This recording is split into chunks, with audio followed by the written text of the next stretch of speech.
এমন নির্মম হত্যাযজ্ঞের ও বল প্রয়োগের নিন্দা, ধিক্কার বা প্রতিবাদের উপযুক্ত ভাষা আমাদের জানা নেই। এই বিপুল প্রাণহানির দায় প্রধানত সরকারের। শান্তিপূর্ণ আন্দোলনকারীদের উপর যে মাত্রায় বল প্রয়োগ ও সন্ত্রাসী কায়দায় আক্রমণ করা হয়েছে তা দেশের জনগণ ও বিশ্ব বিবেককে স্তম্ভিত, ক্ষুব্ধ ও মর্মাহত করেছে। আন্দোলন চলাকালে নাশকতামূলক তৎপরতার কারণে বেশ কিছু রাষ্ট্রীয় প্রতিষ্ঠান, স্থাপনা ও সম্পদ ক্ষতিগ্রস্ত হয়েছে, যা কোনোভাবেই সমর্থনযোগ্য নয়। সুষ্ঠু নিরপেক্ষ তদন্তের মাধ্যমে এইসব নাশকতার জন্য যারা দায়ী তাদের চিহ্নিত করে আইন অনুযায়ী শাস্তির দাবি জানাচ্ছি। তবে এই অজুহাতে ভিন্ন মতের কাউকে দমন পীড়ন বা সাধারণ মানুষকে হয়রানি কোনোভাবেই সমর্থনযোগ্য নয়। আমরা ক্ষুব্ধ যে প্রাণহানি, জনতার উপর হামলা ও গুলিবর্ষণের কোনো তদন্ত না করে পুলিশ শুধুমাত্র নাশকতার মামলা দায়ের করে হাজার হাজার অজ্ঞাতনামা লোককে আসামি করছে, কয়েক হাজার লোককে গ্রেফতার করেছে। এদের মধ্যে অসংখ্য নিরীহ নাগরিক, শিক্ষার্থী এবং তাদের পরিবারের সদস্যরা রয়েছেন বলে অভিযোগ উঠেছে। নাশকতার ঘটনার সময় তা প্রতিরোধে উপযুক্ত ব্যবস্থা নেয়নি সরকার, এবং সরকারি বাহিনীগুলো কোনো কোনো ক্ষেত্রে নীরব দর্শকের ভূমিকা পালন করেছে বলে গণমাধ্যমের রিপোর্ট থেকে জানা যায়। সুষ্ঠু তদন্ত করে তাদের এই ভূমিকার রহস্য উদ্ঘাটন ও জনসম্মুখে তা প্রকাশ করা জরুরি। আমরা ক্ষুব্ধ যে সুস্পষ্ট প্রমাণ থাকা সত্ত্বেও প্রাণহানি, ছাত্র জনতার উপর হামলা ও গুলিবর্ষণের কোনো তদন্ত না করে পুলিশ শুধুমাত্র নাশকতার মামলা দায়ের করে হাজার হাজার অজ্ঞাতনামা লোককে আসামি করছে, কয়েক হাজার লোককে গ্রেফতার করেছে, যা হয়রানিমূলক এবং গ্রেফতার বাণিজ্যের সুযোগ করে দেবে।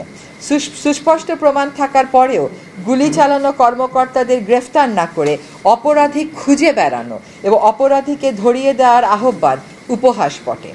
এভাবে নিরস্ত্র মানুষকে হত্যা, গণগ্রেফতার, অবৈধ আটক, নিপীড়ন ও নির্যাতন সংবিধানের 31, 32, 33, 35, 37, 39 অনুচ্ছেদ, সার্বজনীন মানবাধিকার ঘোষণা এবং বাংলাদেশের জন্য প্রযোজ্য বিভিন্ন মানবাধিকার দলিলের স্পষ্ট লঙ্ঘন।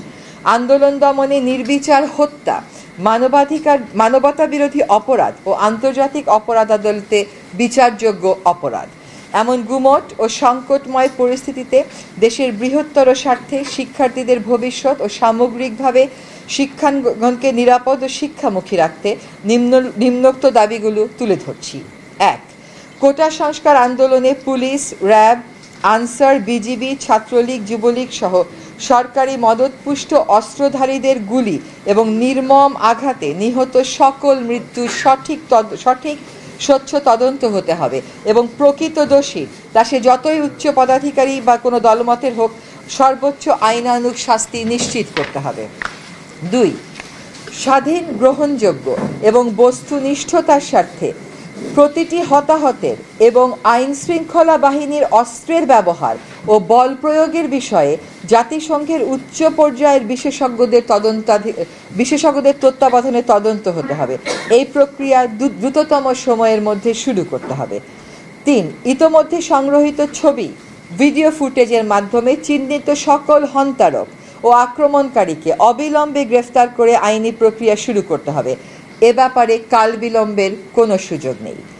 4. জাতির ইতিহাসে সংগঠিত এমন নজিরবিহীন হতাহতের শিকার সকল নিহত আহত নাগরিকের পূর্ণাঙ্গ তালিকা সরকারকে অবিলম্বে প্রকাশ করতে হবে। 147 জন নয়, সকল নিহত আহত নাগরিকের সম্মানে জাতির সহানুভূতি, সম্মান আর শ্রদ্ধা প্রদর্শনের জন্য রাষ্ট্রীয়ভাবে যথাযথ মর্যাদায় শোক ঘোষণা করতে হবে। এই শোক প্রকাশকে আক্রমণকারীদের গ্রেফতারের দৃশ্যমান প্রক্রিয়া শুরু করে আন্তরিক ও অর্থবহ করতে হবে। দায় মেনে নিয়ে প্রত্যেক নিহতের পরিবারকে পর্যাপ্ত ক্ষতিপূরণ দিতে হবে এবং পুনর্বাসন নিশ্চিত করতে হবে। আহতদের সুচিকিৎসা নিশ্চিত করতে হবে। অঙ্গ হারানো সকল নাগরিকের পুনর্বাসন নিশ্চিত করতে হবে।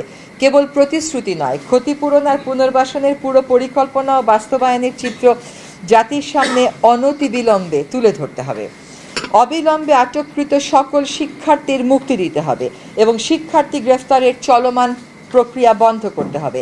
সকল শিক্ষা প্রতিষ্ঠান খুলে দিতে হবে এবং সেখানে অস্ত্রধারী ও প্রভাব বিস্তারের রাজনীতি বন্ধ করতে হবে। 8. তথাকথিত ডিবি হেফাজত থেকে সকল সমন্বয়কারীকে মুক্তি দিতে হবে। এমন জোরপূর্বক উঠিয়ে নেয়া আর বেআইনি হেফাজতের ব্যাখ্যা দিতে হবে এবং এর সাথে জড়িত সকলকে জবাবদিহিতার মুখোমুখি করতে হবে। 9. সরকারকে ভয় দেখানোর সংস্কৃতি থেকে সরে আসতে হবে। গুলি করে আন্দোলন দমানোর অসুস্থ মানসিকতার অবসান এখনই করতে হবে। স্বাভাবিক ও স্বস্তির পরিবেশ নিশ্চিত করতে হবে। কারফিউ ও সেনা প্রত্যাহার করতে হবে। সাজোয়া যান সরিয়ে নিতে হবে। হেলিকপ্টারের পাহারা থামাতে হবে। ব্লক রেড, গণগ্রেফতার, ছাত্র অভিভাবক হয়রানি বন্ধ করতে হবে। আমরা স্বাধীন দেশে মুক্ত পরিবেশে বসবাস করব, কোনো বদ্ধ নিয়ন্ত্রিত আতঙ্কের পরিবেশে আর নয়। অবাধ তথ্য প্রবাহে আরোপিত সকল বাধা দূর করতে হবে।